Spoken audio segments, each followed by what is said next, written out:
So noticing contact points. If your back is against a chair, noticing that. Noticing the feeling in the seat, the backs of the legs, feet on the floor.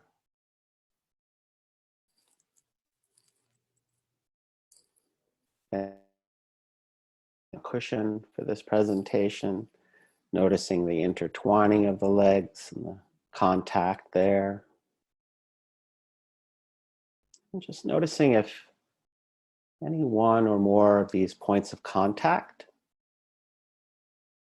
feels like a place of ground.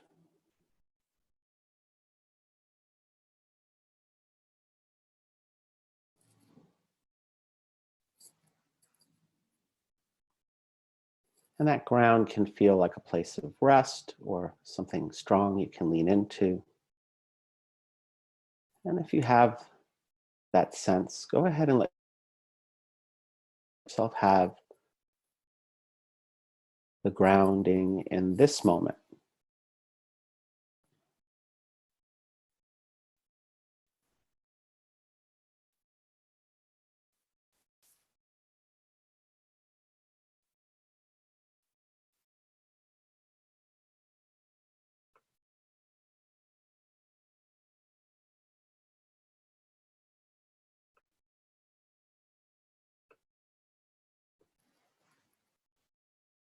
And if you don't feel grounded, see if you can notice that with as little judgment as possible.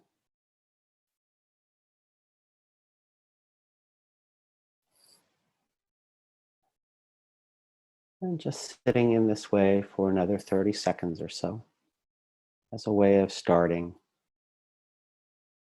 again, starting over.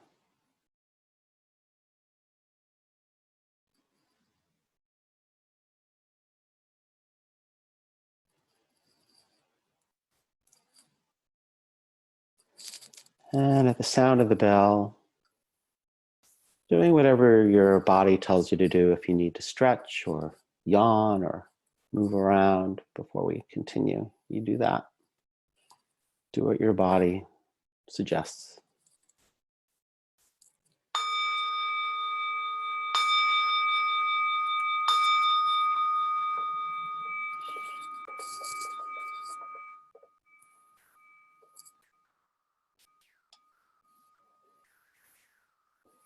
So I'm going to jump in.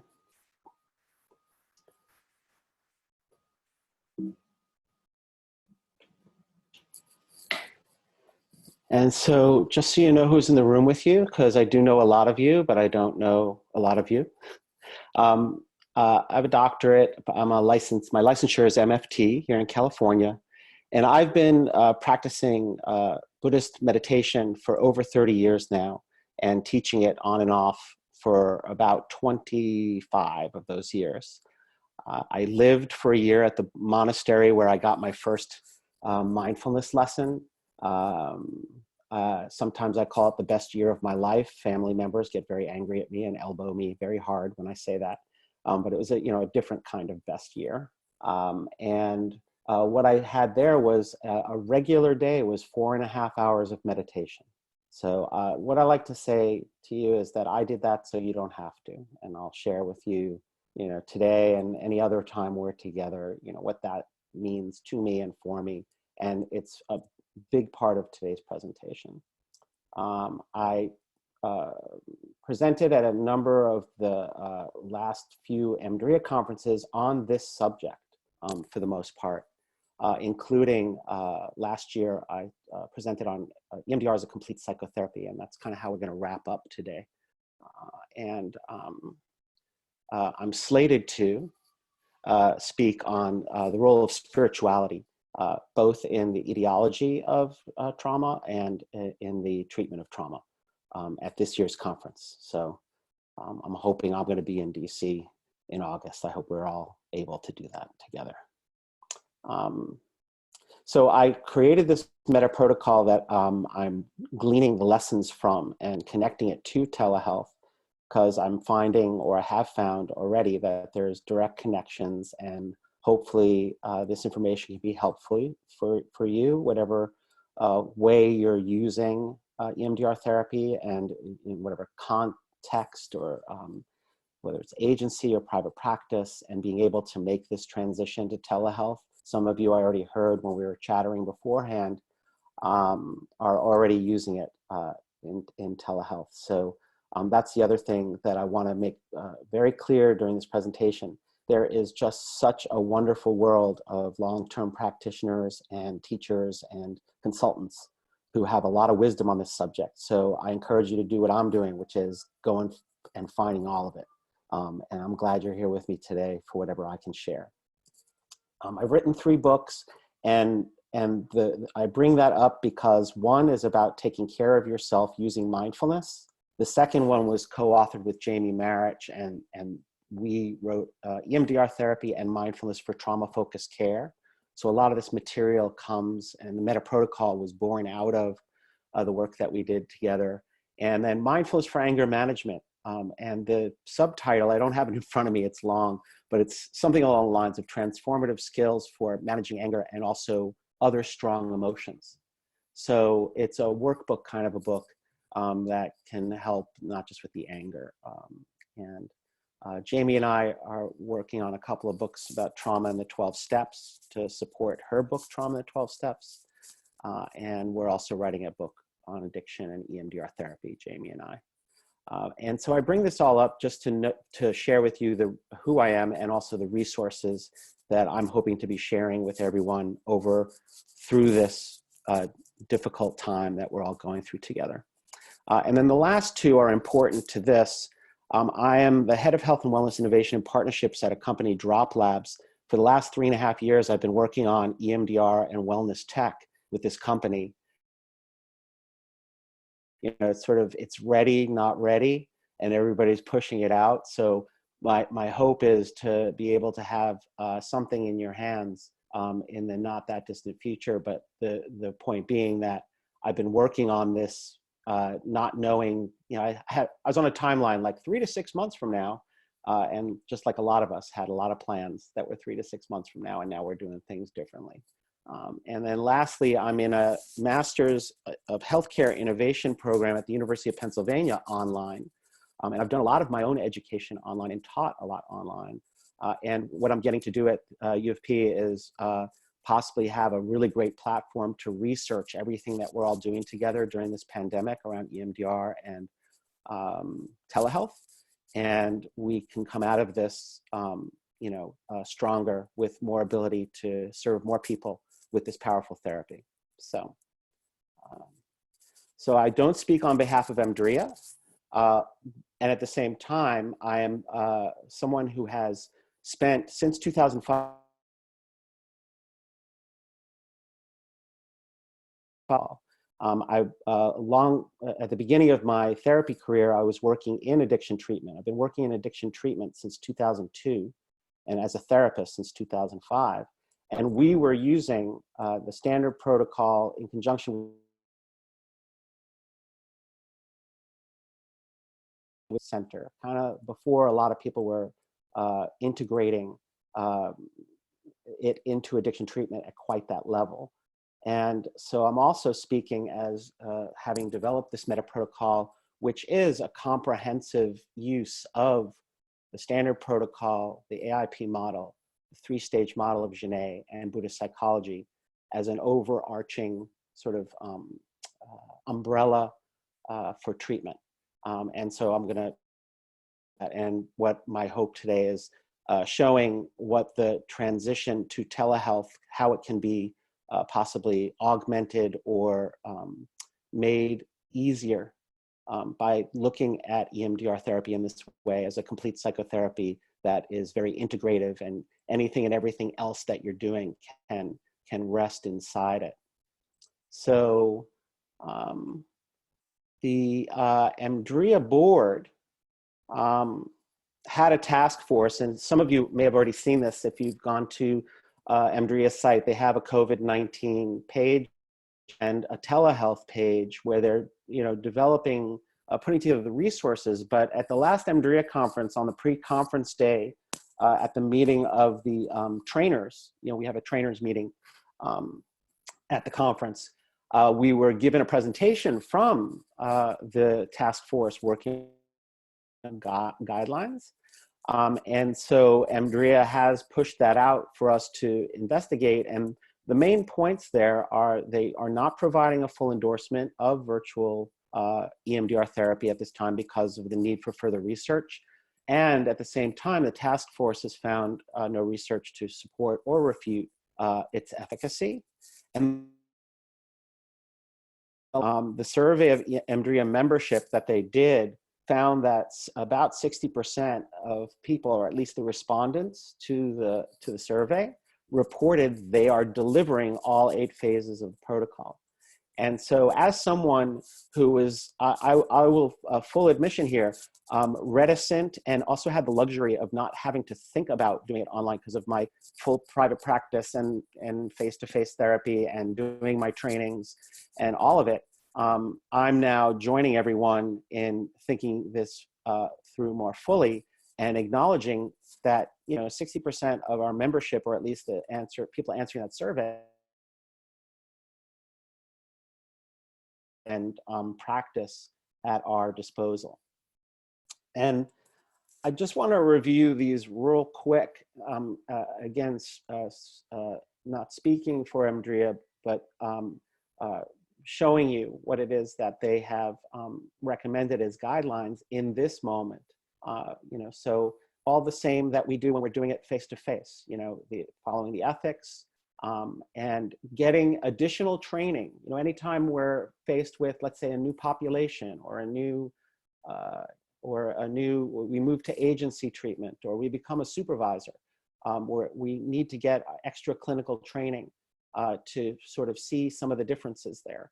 So same here. So encouraging you to seek out general training in telemental health, and to do what you need to do to make yourself feel up to speed. There are additional screening and assessment tools, and I'm going to actually talk about that a little bit today.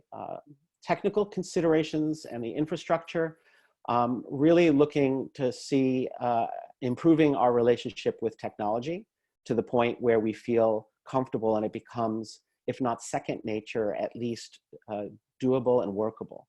And that includes what are going to be your BLS or DAS methods. Crisis management, again, it's the same but different. There's some additional or different things that we might be doing around the issue of safety, and they can be done. Like they've been done for many years, because telehealth didn't get invented 2 weeks ago. It's been rolling along for a while now, with some research behind it, which I'll cover. And then on your side, looking at the insurance side, which as you know, there's been a lot of relaxing for the moment around HIPAA, around, I don't know that much about the insurance world. There's other people who are more expert at that than I am. But so just looking at your own insurance and the malpractice insurance, and then looking at insurance coverage for your work. And so here's what I'm offering today. This is the core of what we're going to talk about today. That doing telehealth, doing EMDR through telehealth becomes easier if mindfulness is used as a best or first practice for stabilization, for preparation. That's something that I've discovered in my own work over the last however many years. Buddhist psychology providing a foundation, that is something I'm delivering to you. This is sort of my area, and so I'll explain more about that as we go through the presentation. Those of you who are familiar with it, unfamiliar with it, interested, not interested. But then the next two are what we all do. Genet's 3-stage model of trauma, and trauma treatment. And then the 8-phase protocol, this is my recommendation, is the first choice basic structure for the practice of EMDR therapy. I am much more the artist than the scientist. And I am so grateful to the scientists or the people who are coming from that direction. And I'm also so grateful to all the people who have done all the research over time, because that's what I lean back into. And what I've noticed through the research and also through my own practice and through the people that I train and consult with is that you can really address many, if not most, complaints through the 8-phase protocol. And then all those modifications and alternative protocols are absolutely wonderful and are available through all the different trainings and all the different literature when they are called for. But using the 8-phase protocol as my first choice. It's also easier, I think, when you really lean into the AIP model, the adaptive information processing model, and then conceptualize the cases through all of these models, principles, and practices. A huge part of the training that I do, whether it's initial training or the trainings that I do through Metta Protocol, where I work really hands-on with agencies to kind of deepen their use of EMDR therapy as the primary therapy. The AIP model and the 8-phase protocol are really strong case conceptualization tools. So then where the modifications are for telehealth are primarily in the realm of safety, in resource building, stabilization, preparation, the choice of bilateral, and also in case conceptualization. But really, if we are able to make those adjustments and we use the protocol and the AIP model as our basis, we'll be able to do this. So my thought is, my hope is, and my experience has been thus far, because I'm not a young guy anymore, so I do what I can, and I do what I do with technology. I have people who help me. This is not my first choice. It's my second choice. I'm rapidly becoming enamored of it. But the point being that with all of those elements in place, my thought is, or my feeling is, that the choice of a telehealth platform and the DAS or BLS technology, it just becomes a logistical shift instead of an item of hyperfocus or any reason to panic. We can use everything we've learned till now to kind of drive the bus. And knowing that, a big part of the EMDR definition of EMDR therapy and just EMDR therapy in general, it's been about modifications, it's been about innovation, it's been about finding ways to improve and adapt where necessary. And so it's already been in progress, and other innovations, other modifications will be made manifest, and we're all going to do this together. So what we're not going to focus on this morning is the technicalities of bilateral stimulation. In other words, I'm not going to make that a focus of today's talk. There's so much going on. There's a load of trainings that have already been delivered, a lot of free content that you can access, whether it be my colleague Jamie Marich, Anna Gomez. I don't know how much bilateral stimulation information there was there, but saying that so many of our wonderful practitioners and theoreticians and writers and trainers are putting out content, including, I hope I don't get her name wrong, Jen Marchand and a colleague of hers did a video literally all about the technicalities of bilateral stimulation. So you can find that information, and then also legal and ethical considerations. Susie Rudy and Anna Schott, who are part of the Institute for Creative Mindfulness, just did telehealth, EMDR, legal and ethical considerations training. So that's not where we're going. So here is where we are going. Keep calm and do EMDR therapy. My goal today is for us to hopefully come out of this feeling like we can do this. And not only that, we can do this utilizing the best practices and knowledge that we've already developed, and find our way to and through the telehealth specific and technology specific considerations. You might have seen memes going around about things that are not canceled. Love is not canceled. The outdoors are not canceled. Zoom is certainly not canceled. So God willing, the creek don't rise, and I just knocked on wood.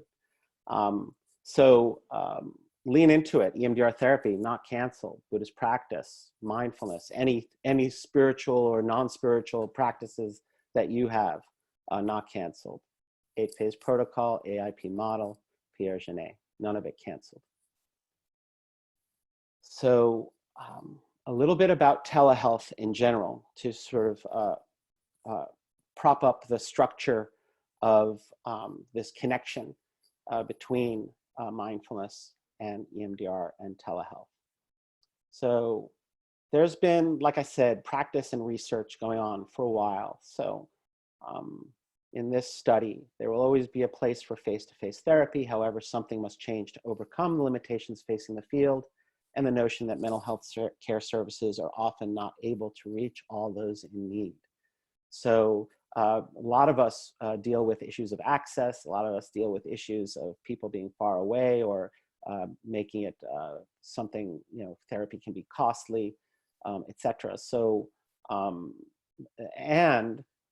we live in a cyber world now. So, for instance, I know, for a fact that so many young people, they actually were like, I would rather have my therapy over text. And that's something for another day, like EMDR and text therapy. I'm not sure how that's going to happen. But we needed to be, that's why there's a task force sort of really riding this wave anyway, to see what we could do to be helpful with our powerful therapy. So a lot of research since 2000 has already provided substantial evidence for efficacious and safe utilization of telehealth. And by the way, any of these, first of all, you're going to get you can get the PowerPoint from me after the session. And then also any of the research or references, some of which are obviously referenced here in the presentation, but some of which may not be. I have Justine Kovacs at my remote company, the Connecticut office. We'll be glad to help you out with that. So anyway, there's a number of research studies that says it works. And in some studies, demonstrating equivalent efficacy compared to face-to-face. And video conferencing specifically has been used in a variety of formats. And with good user satisfaction, I like that term as I think about, being a client-centered therapist myself, and EMDR therapy being so collaborative and client-centered. So the research is promising. And the research is promising specifically in this study, social anxiety disorder, PTSD, and panic disorder, especially those last two being right in the midst of our World Health Organization considering us a evidence-based treatment for post-traumatic stress, and panic disorder also has an evidence base. And so it's been used military, civilian, etc. And so again, we're basically just being pushed hard to go this direction in order so that we can serve people during this difficult time and beyond. So those of you who are, haven't done this before, even if you have done it before, it still might feel a little weird. Like right now, I don't see anything but my PowerPoint. Feels a little weird, but I'm getting used to it day after day. I've been through it a lot myself, and so my hope is that we'll all take whatever measures we need to do to become more easeful with it. And the fact is that you can use all of your EMDR and other clinical knowledge and tools to establish rapport and ease. One of the things that I love about EMDR therapy and the way that I was trained and the way we trained at our Institute for Creative Mindfulness is that really a big part of the training is really just about, it is a relational therapy. And so if I can leverage those tools, knowing that the client is still seeing me, right? You know, once everyone in the room, as it were, therapist and client, get used to it, it often can just take a session or two to kind of get the ability to, someone pointed out, I saw a comment on a Facebook post about feeling like, I don't feel like it's as sacred a space, or I create a sacred space in my office. And the fact is that I have a sacred space here. I actually lit a little incense before I started and rang a bell over there on the other side of the room to create this space for us. And we can do the same with our therapy spaces. This is an important point that came out of the research that we looked at around telehealth, that the evidence that clients quickly adapt, and I've been seeing that from a lot of my consultees thus far in the last couple of weeks, literally, is clients quickly adapting. They're, we're oftentimes, just like when we first get trained in EMDR, we're more worried than they are. Like I encourage people to be just, go ahead and read out of the book as you're doing the 8-phase protocol. They won't care, And in fact, clients are just like, help me. And so, so they quickly adapt. And then also some cases being reported to disclose even more due to what has been termed the online disinhibition effect. So we'll all find out more about that as we go down this pathway. But I've found it to be true. And I found it to be true as I still have a private practice. And so I've been seeing my clients, and I've been noticing a little bit of that effect with a couple of the clients who prefer, who knew until now. In a sense, they are able to be more honest or more forthcoming, or get through their blocking beliefs more readily. So in that regard, I really look at this as an opportunity too. And you can put a pin in this if this is not something that interests you. It's something that's interesting me right now, is that because I'm in that innovation program at Penn, is responsible and active innovation and integration. Innovation implies that we're going to be kind of doing things, not so much on the fly. We have lots of research behind us, but then there's research to be done on what we're doing. So if you have the energy, you can, the way I see it, support and utilize the experience of that 60% of that survey who already are doing this, and then honor Dr. Shapiro's words, get some data on that. Any of you who are able to. And that includes anything from a case study to a randomized controlled study. So I am going to move now into my experience with and of the Metta protocol, the mindfulness and EMDR treatment template for agencies. It actually started as the mindfulness and EMDR treatment template for addictions, because I rolled it out, or thought of it when being the clinical director at a addiction treatment center.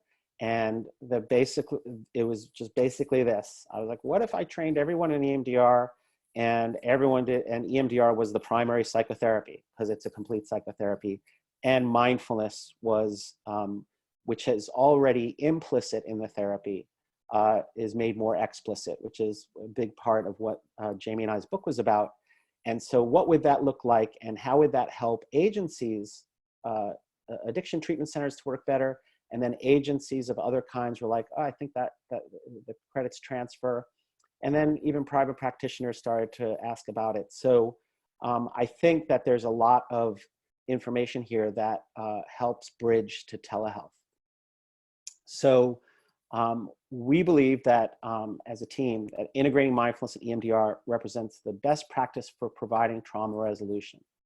And trauma resolution is the best outcome for people suffering from all kinds of mental and emotional health issues. And so we've developed this comprehensive program that aids in the case conceptualization of individual cases within treatment, but also provides a working base for all the elements of the treatment center, and then aids in the case conceptualization and provides a format that allows us to go from trauma-informed treatment to trauma-focused treatment, which is something that I know, someone said when we were talking offline before the presentation, someone said, I'm so glad to be in a room with 100, I don't know if there was 100 yet, but with 100 trauma therapists, right? And a lot of us have been the trauma advocates in agencies we've been in or amongst the colleagues we've been with. And a lot of us are really trying to make this move and help our field go from trauma-informed into this trauma-focused mode. And so I look at what I'm doing with Metta as new and innovative, but at the same time, it's based and grounded in 30 years of research, theory and practice of EMDR, and then also 2,600 years of research, theory, and practice of mindfulness and Buddhist psychology. And really, this second bullet point is so important to me. We have all the thought leaders and the action leaders. We have the Gabor Mates and the Bessel van der Kolks and so many different people saying we need to treat the trauma or else we won't be treating X, Y, or Z or the whole person. And so my introducing this is really, in essence, just saying, well, then let's leverage EMDR therapy to its fullest to do that.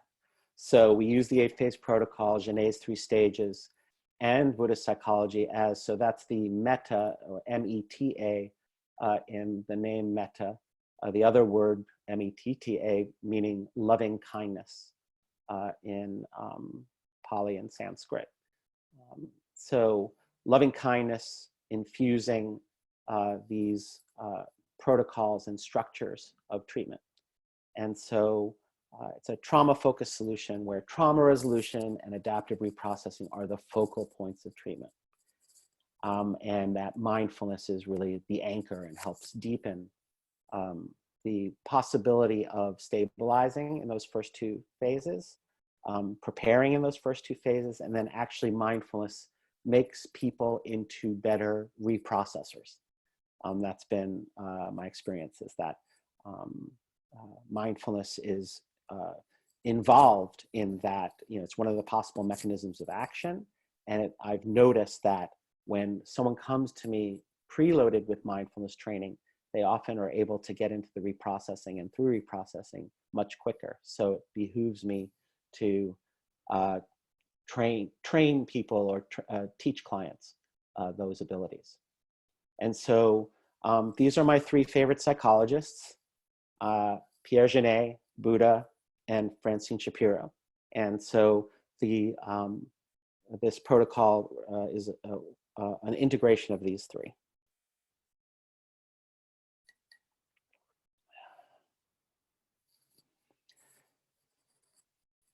Not only is it an integration, but each system also has its own primary integrity as a, call it therapeutic model. And so Genet's stages are infused by the Eightfold Path of Buddha as a structure, and then are drawn out into the 8 phases of the protocol.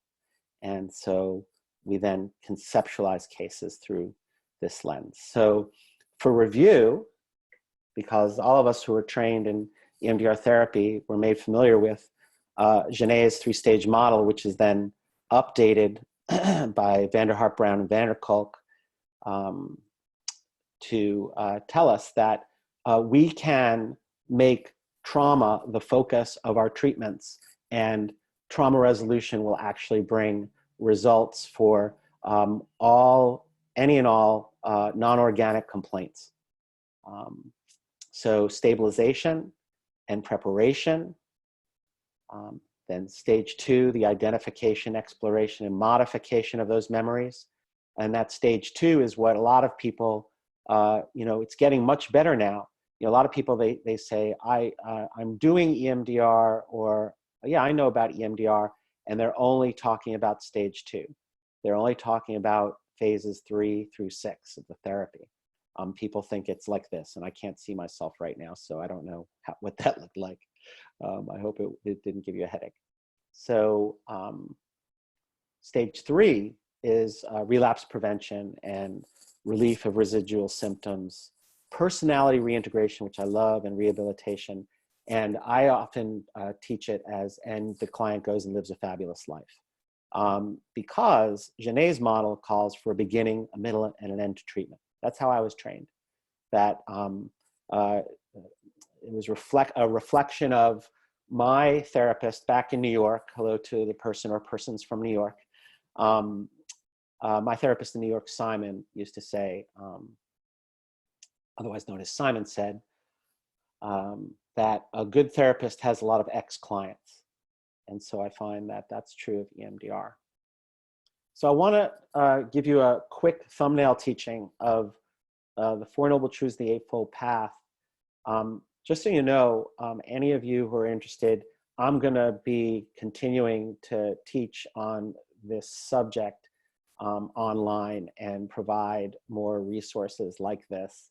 And so just know that I'm touching on this in order to give you context for what I think might be helpful, not just in your EMDR practice as a whole, but in transitioning to telehealth. Because this structure is, the Four Noble Truths are a diagnostic. And the first truth is that there's suffering or unsatisfactoriness in life. I think we've all always been able to agree on that. But at this time and place, it's very easy to. And the second truth says that the cause of it is not, the traffic on the 405, which is not there right now, or COVID-19. It's the clinging, craving, aversion, and unhealthy attachment to outcomes, to things, to people, that causes the suffering. So there's the pain, and then there's the suffering. And then the third truth, and in a lot of ways, the historical Buddha was intuiting, without brain scans, the work of the limbic brain and the reptilian brain to sort of hijack and call the shots, instead of it being able to be an integrative experience involving insight. And then the third truth says that we can end suffering.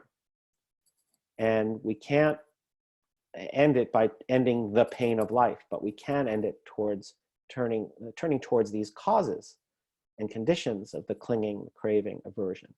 And this is powerful stuff to me. This is the cure. And this is what I've seen happen for people within EMDR therapy, which is why I see it, the integration there. And then the fourth truth suggests a prescription, which is the Eightfold Path. And I just want to, I don't have them broken out. They're just here.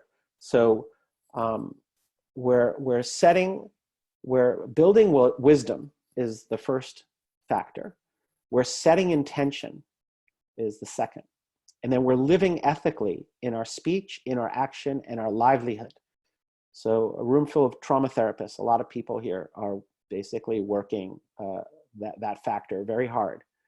And then effort and mindfulness and concentration. And that effort being specific to making the effort to live and act and work mindfully and in a state of concentration. And I don't know how many of you have already started to do this kind of work online.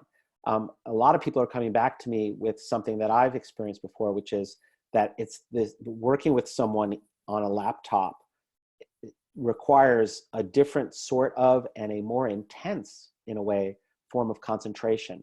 And we need to be mindful of our own, I won't call it limits, I'll call it, sort of ability to take care of ourselves in between sessions and to be able to move from one telehealth session to the next. Some people I know work sometimes back to back, and some people have been saying they can't really do that because of the concentration and mindfulness that's required in online therapy. But the importance of this is that both the therapist and the client get a design for living that goes outside the office. When we tell people the truth, which is reprocessing will continue, we say may continue, but will continue outside the office. If someone has a solid mindfulness practice of some kind, it doesn't have to be cross-legged sitting, it could be all kinds of things that we offer to the client. And there's a lot of resources on that. Then mindfulness becomes the rule rather than the exception. And it also improves attunement. The preparation is deeper, the reprocessing is more effective, and you have robust relapse prevention and personalized reintegration. And all of this is important. All of this is important. I hope my audio is not still going in and out. I just saw that text from quite a while ago. So I'm good. All right. I hope I was only saying unimportant things when my audio went out. So the Eightfold Path helps both therapist and client. And I'm not going to go through each piece of this. You have this available to you after the training. But mindfulness in the clinical world has been going on for a while now, starting with the work of Jon Kabat-Zinn in particular. It was only first coined as a term in the English language in 1881. The Sanskrit word it's derived from means more specifically than awareness, coming back to awareness. So it's like leaving awareness, coming back, leaving awareness, coming back, which is what we're doing all the time. And going a little further down, it's about being able to respond instead of react to stress. And van der Kolk has written fairly extensively about how it impacts our ability to be calm and objective with our thoughts, feelings, and emotions, which is unbelievably important in the work that we and our clients do. And it's allowing the executive brain to be able to do what it's capable of doing, being able to inhibit some of the emotional brain reactions and responses. And so one thing I'll leave you with there with clinical mindfulness is that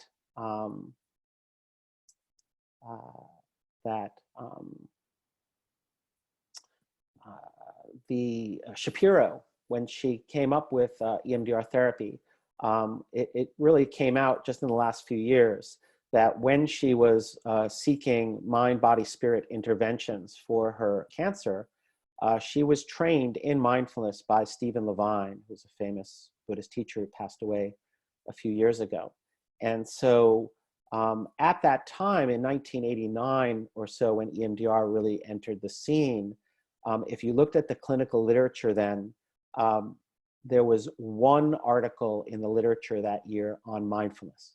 So mindfulness was still not a thing, which is why Shapiro did not say, it's mindfulness too, because it was enough already that she's going, hey, if you do this, you're going to feel better. If she just added mindfulness at that time with no clinical literature, she would have really been laughed off the stage. So now we're able to, there's over 750 articles per year in the clinical literature on mindfulness. So this is a evidence-based and researched intervention. So we've seen it to be a best practice for stabilization and for preparation, and now more than ever, because we're, some of us legitimately, and this is what kept a lot of people from doing online EMDR for a while, is, that they're not in the room, and what are we going to do when they're not in the room and they're in trouble, or they're dissociating. So more on that in a minute. And just know too that there's a long history of online mindfulness coaching and mindfulness and therapy being used in an online format. So we can leverage all that in there. So there's a lot of resources out there too, just for that, for providing mindfulness resources over telehealth. And then the AIP model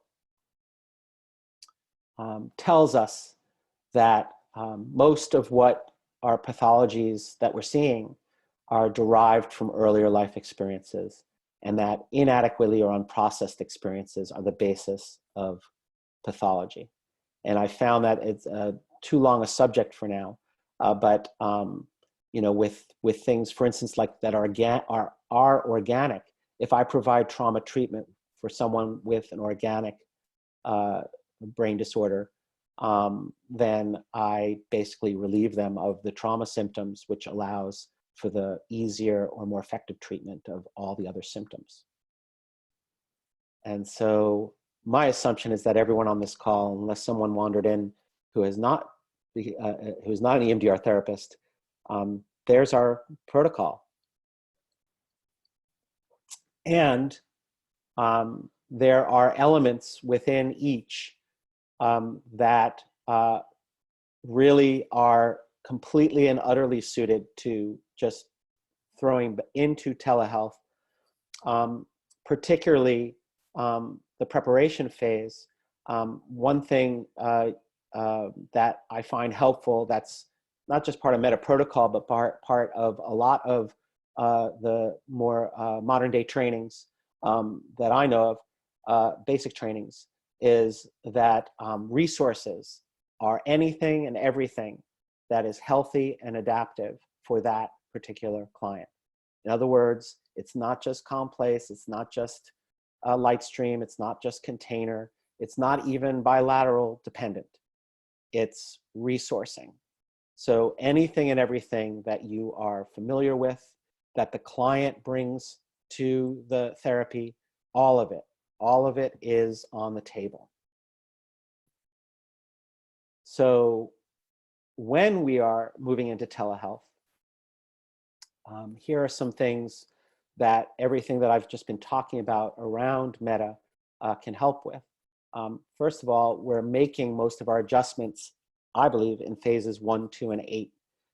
In other words, we're trying to make sure that if we do our due diligence in phases 1 and 2, the reprocessing will go well.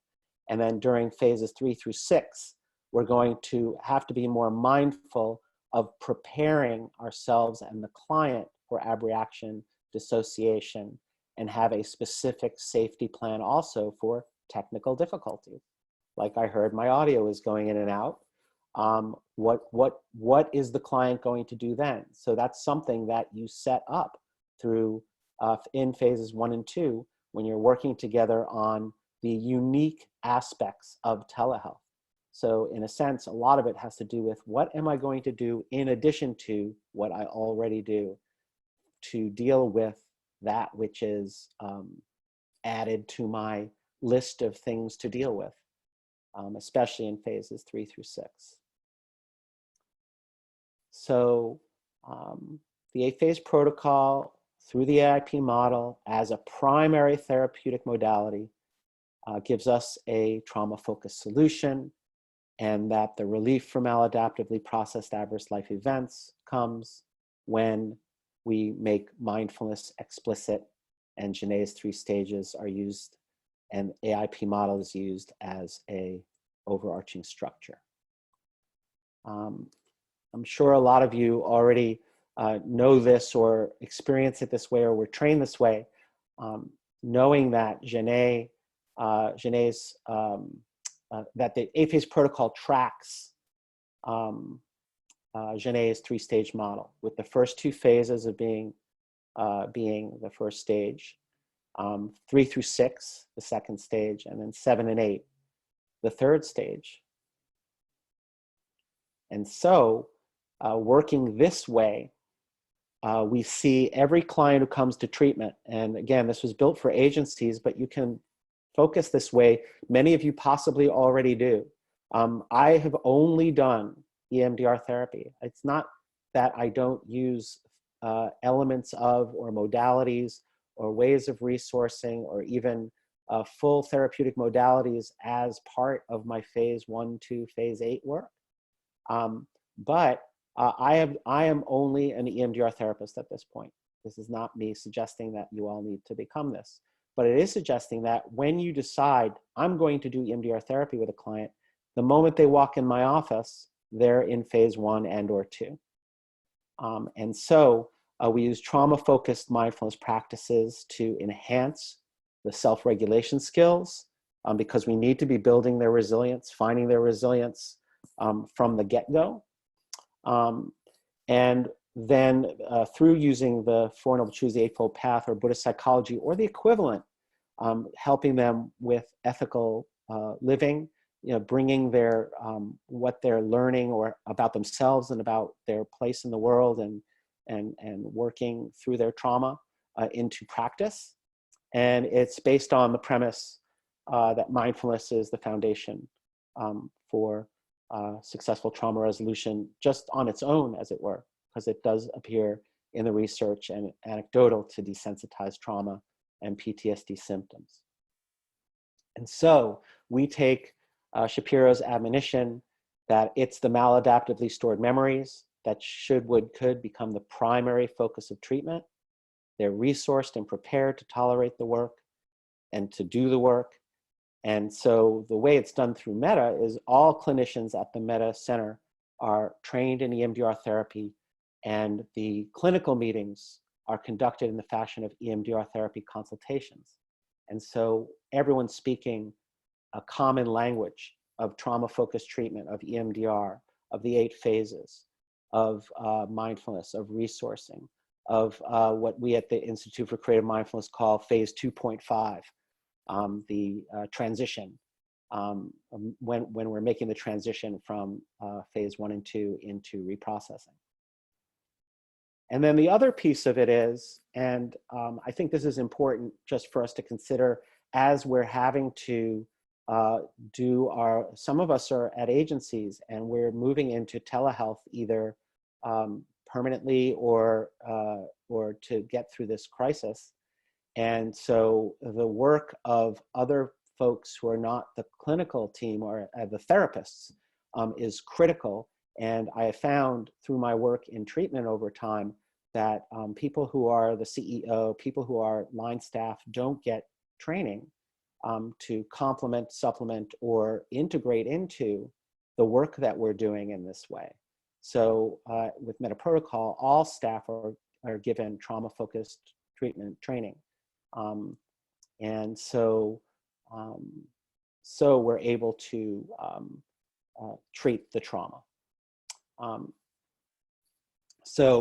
What I'm finding, because same as everyone else, I have to, or I'm moving at the speed of light to try and support everyone and anyone. We've launched right into working on just putting all our focus on the support of the transition to telehealth and leveraging the Metta Protocol to help people to do that in a coherent and effective way. So this is just, I basically have started doing consultations in the last couple of weeks with the Metta Protocol agencies that I already work with. And so at one of those consultations, first of all, the first thing I said when I asked them, we were having a meeting actually kind of wrapping up some business around the last year or so. And I asked the therapist there, I said, do you feel like because we've been just really leaning into this 8-phase protocol so hard that you feel do you feel confident that you can do this? And it was 100% yes.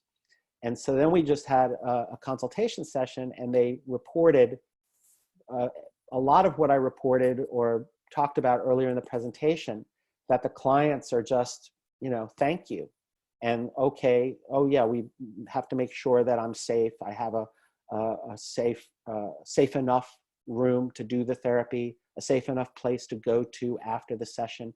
All of those different elements that we're going to have to be considering that are different than face-to-face, and some that are really similar to face-to-face if you think it through. They have been going, and a lot of our consultation was about really client by client, Some clients will need to go back to phases 1 and 2 for a session, maybe, to just kind of get all the ducks in a row to go back to our work. And if anything, if I can share something that's not on a slide, if anything, I'm hoping this presentation helps you most of all to see how you can keep doing the work that you're doing already with the clients you're already with, because that's where, you know, that's where a lot of us are. Some of us are going to be dealing with new cases with people who are coming into therapy because of what's going on. But right now, what I'm hoping is that how can we as a community just keep doing the work that we were doing? And so I don't know if any of you saw Robin Shapiro's blog. It circulated a bit, and she basically shared that she's been doing this for a while, and that she's been doing it with her complex clients, and that she uses eye movements done this way, and you know, done by waving her finger. So there's people who are, you know, from the old guard, who are also, you know, who have already started making this work because they had occasion to do so. And so that's what I've experienced in the consultations thus far with the Metta protocol centers, is that, yeah, they're just continuing their work, and they're dealing with the contingencies. One of the major things to think about is to just find a way to help the client to find what it is that they need to ground themselves in their space. You know, if they use scent, if they use holding a hard object, if whatever, if there's certain colors or items in a room that they need to name, just making sure that they set up their side, helping them. And so that's what I mean by going back to phases 1 and 2. Like, we don't need to keep reprocessing because we were reprocessing. We can go back and make sure everything is set up the way that it'll work for the client. And that can often be done in like a session. For some clients, it might be longer. So last few words, EMDR therapy is considered a complete psychotherapy by the World Health Organization. Certainly was since 2014. We certainly as a community have thought of it that way, or a lot of us have. And it has a model, a methodology, a mechanism, the 3-prong protocol. It has a beginning, a middle, and an end. And it's incredibly integrative. This comes from these 2 slides come from my presentation that I did last year about it as a complete psychotherapy. And this feeds a lot of what Metta protocol is also based on.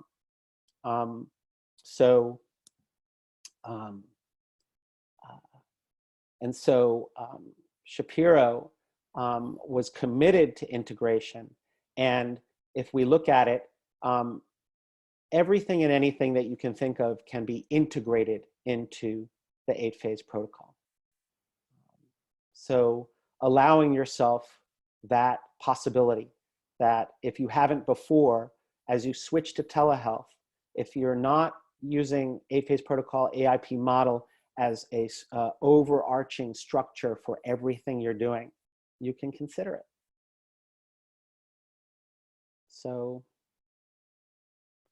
this is a summation of what I said before, and it's mindfulness, EMDR, Genet. And so to bring it home, and then I will open it up. Whoa, I shouldn't have done that. Can you see that? I'll take some questions that I believe you've been putting into the chat. So here we are. We need to support our communities in this pandemic, but we're also looking beyond this immediate crisis to the tail of the comet, because this world is changing. And I believe that some people will never do telehealth again. They'll be like, well, that happened. And then others will add it to their practice, and then yet still others will shift completely.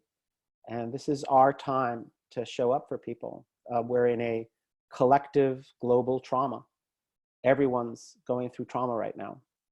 And so for us to have a coherent, mindful, and intelligent way of treating it will actually prevent PTSD symptoms from developing for some people, and also treat any PTSD that does arise and other difficulties. So here we are helping people with this isolation. Many people are afraid. And face-to-face, as far as I'm concerned, it may still be the best practice. But right now, telehealth is, for some of us, the only practice, not just the best practice. And so taking care of ourselves by going to telehealth, taking care of our clients. And so as we say, go with that.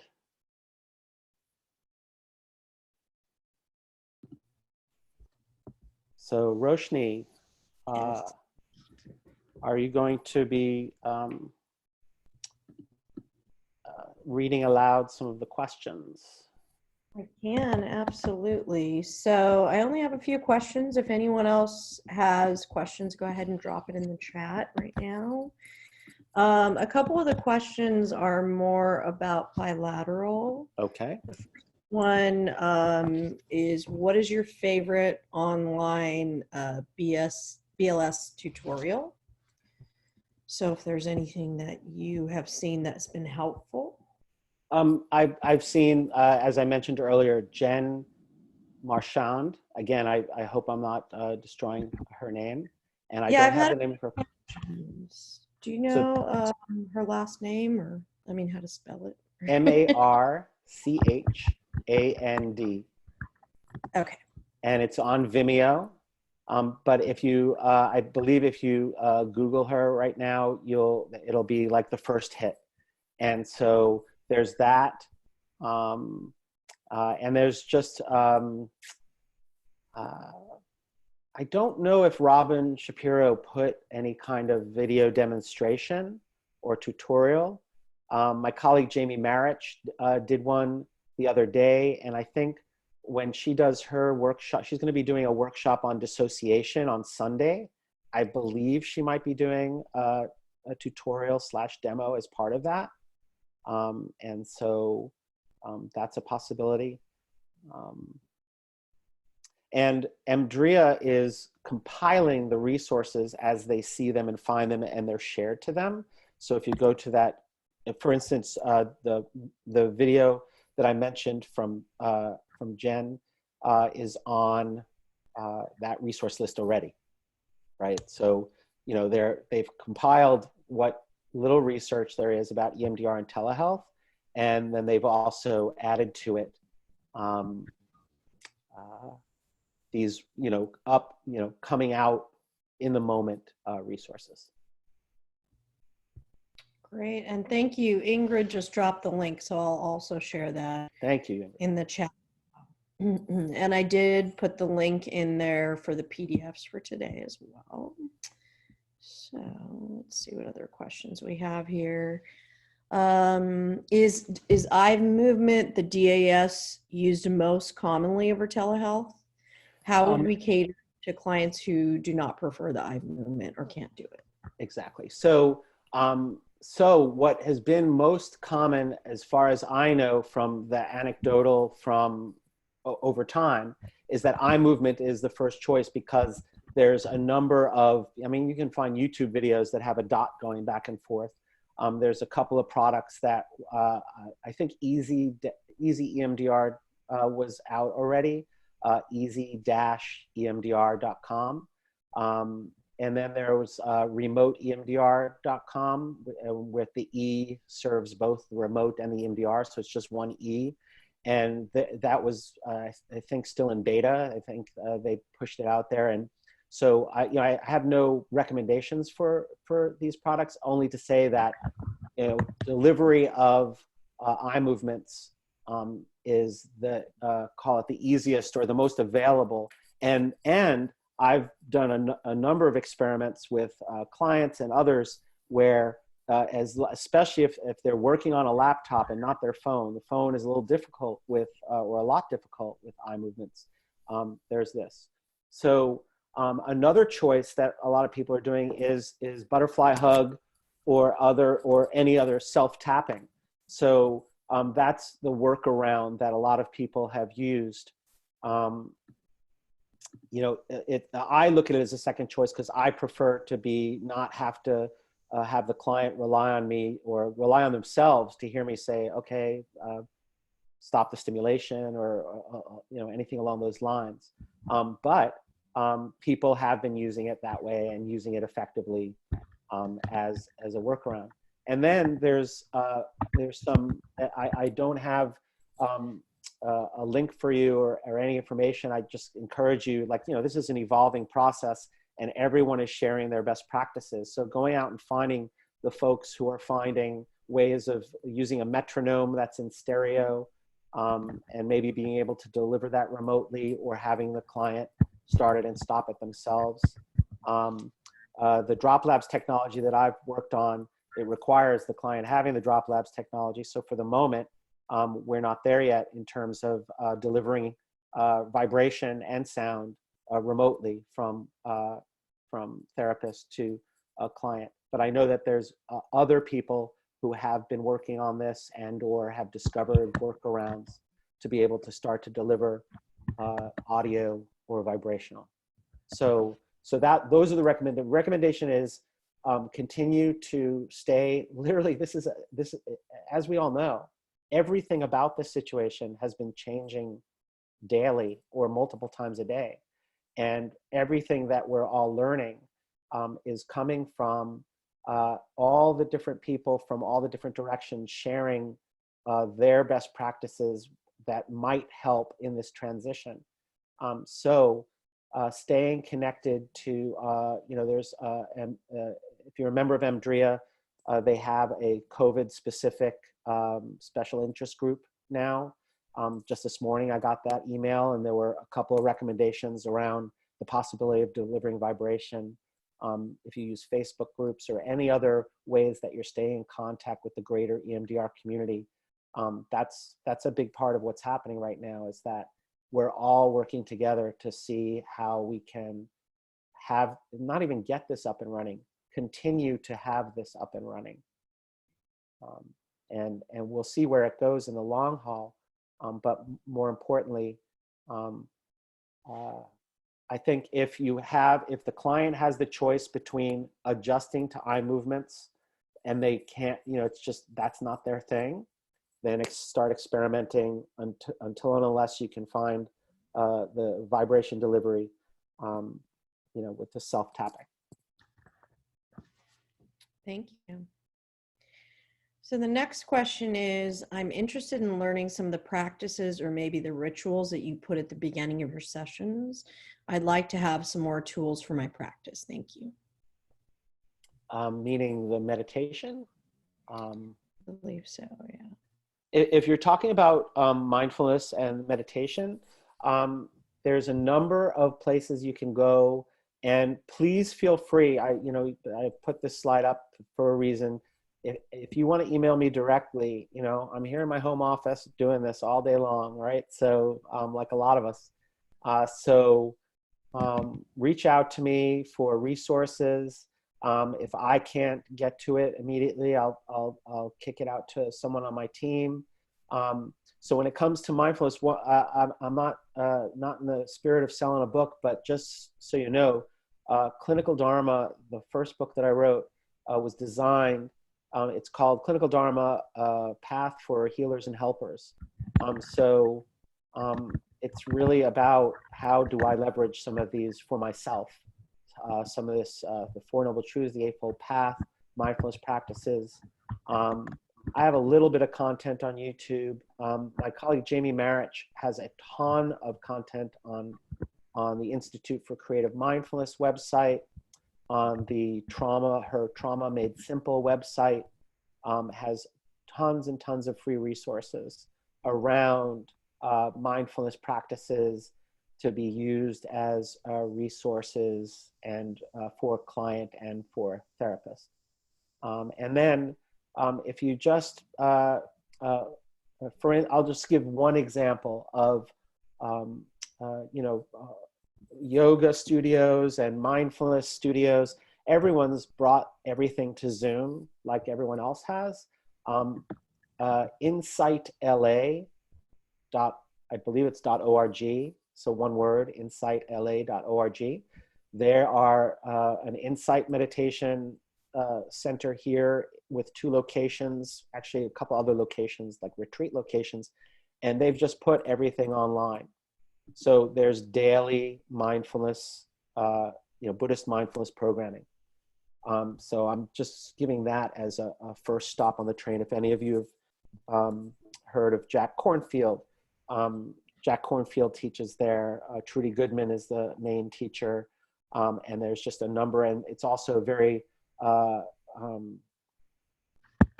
diverse teaching staff and diverse perspectives in teaching mindfulness. So that's where you can find some of that. Cool. There's a question about asking for a recommendation of a favorite book or tool for mindfulness resourcing. I would say, trying to think where this is that doesn't require a purchase. I'll kick you back to if you're looking for mindfulness-based resourcing for clients with video demonstration, my colleague Jamie's Trauma Made Simple website, traumamadesimple.com, and then the Institute for Creative Mindfulness website. I'm only thinking of those because I know that's the filter that I go through to get at her stuff. Also, if you go to my website or to the Institute website, you can find a link to a YouTube video of my doing a loving kindness meditation, the words of which are actually here on the screen right now, with a demo client. So there you not only get the resource for yourself, you also get a little demonstration of me providing the resource. Steve, could you repeat the second thing that you said? I don't know what the second thing is. I know, I was trying to remember too. I think the first one was ICM. Trauma Made Simple, ICM. I believe, yeah, Trauma Made Simple. And that's through the ICM website, right? Well, no, traumamadesimple.com. Jamie wrote a book, Trauma Made Simple, and the website for that book, she turned into a resource center for mindfulness-based resources. Got it. You can also find them in our book, EMDR Therapy and Mindfulness for Trauma-Focused Care. There's a number of resources in there, specific with scripts for how to provide this for clients, and modifications that you can do for dissociation and for all the different things that we deal with anyway as EMDR therapists, but also we're trying to work more concertedly to make sure that we're taking into account as we're doing telehealth. And your loving kindness meditation is also on the ICM website? You can get it through the ICM website. You can get it through my website. Maybe we can, ICM website or there, or directly on the YouTube. If you put my name into YouTube, you'll find that. You'll find I do a demo with another client, one of my colleagues, Annadelle, going through all 8 phases.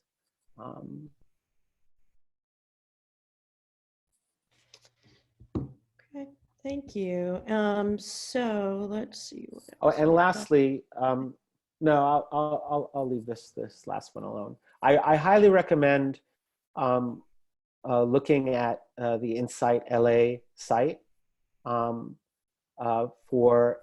because there's a lot of classes being given that are specific to trauma and specific, because of what's going on. And so you can see that kind of crossover. Yeah, and I've got Jamie. I'm sorry, Jamie. I just read something about Jamie. I've got Johnny telling me that we'll put the video up on the link if you check back next week, that video that you Okay, mentioned. Yeah, great. Thank you. absolutely. So we are just about out of time. I have a couple more questions about apps. Someone mentioned that Easy EMDR is currently free, and somebody asked a question about a metronome in stereo app. I don't know Yes, if that, I'm not familiar with it. I haven't found it. I heard about it. You know, again, the fluid situation. I heard about that yesterday. So I'll be looking at that in between continuing doing my experiments with my Bluetooth footwear. That we've already developed the EMDR app for, and we're in beta and trying to get that out there. But something as simple as a metronome app that's in stereo, if either the client, you're okay with having the client deliver it to themselves, or you're able to find a way to audio share or screen/audio share, so that you can send the tones through to your client.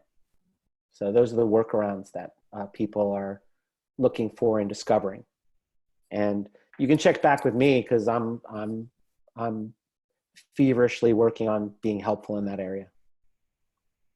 great, thank you. And then Pamela mentioned peaceful living in Westchester, that a tighter lens when treating trauma surrounding COVID-19. She said doing it without reprocessing. She also did a demo in this. So that's something to check out. She also mentioned butterfly tapping is known to be most effective. This was from Peaceful Living. And someone else wanted the Insight LA website. So that's insightla, I believe, .org. Yes. Okay. And Catherine Fertig was nice enough to mention there's a clinical Dharma half-day retreat on YouTube as well. And yeah, we'll go ahead and add a few more things to that link. For now, it's got the PDFs for this. And I'll go ahead and stay on for a few more minutes if other people have questions or they want to directly email me. As I mentioned, the link was posted here. And thank you so much for being here. Thank you, Steve. Thank you, And everybody. thank you. Take good care of yourselves.